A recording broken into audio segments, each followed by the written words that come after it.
কিয়ামতের দিন আল্লাহর দরবারে কেউ কথা বলতে পারবে না আল্লাহর নির্দেশ ছাড়া। নবী করিম সাল্লাল্লাহু আলাইহি সাল্লামকে সাহাবায়ে কেরাম জিজ্ঞেস করেছেন, হে রাসূল, আপনার আব্বা এবং আম্মার অবস্থা কি হবে? নবী করিম সাল্লাল্লাহু আলাইহি সাল্লাম কেঁদে ফেলেছেন, সাফ বলেছেন, আমি তাদের কোনো উপকারে আসব না। পৃথিবীর সব মানুষ, সাহাবায়ে কেরাম বাদ দেন, পৃথিবীর সমস্ত মানুষ একত্রিত হয়ে আবু তালেব রাসূলুল্লাহকে যে ভালোবেসেছেন, ওর 1000 ভাগের 1 ভাগও সারা দুনিয়ার মানুষ রাসূলুল্লাহকে ভালোবাসতে পারবে?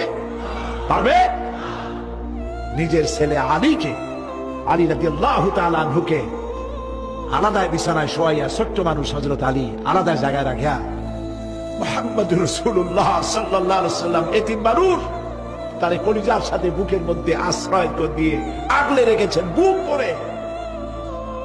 সেই আবু তালেব মৃত্যুর সময় নবী করিম সাল্লাল্লাহু আলাইহি ওয়াসাল্লাম বলেছিলেন, চাচা একটি বার আমার কানে তাওহীদের কালেমা শোনায় দেন। আবু তালেব তার কিসমতে ছিল না কালেমা। মরে যাওয়ার পর একজন সাহাবী বলেছিলেন, ইয়া রাসূলুল্লাহ, মৃত্যুর সময় আবু তালেবের মুখ আমি নড়তে দেখেছি, তিনি কালেমা পড়েছেন সম্ভবত। রাসূলুল্লাহ সাফ বলেছেন, আমি শুনি নাই। এত ভালোবাসার পরেও হাদিস শরীফে এসেছে আবু তালেব জাহান্নামে যাবে।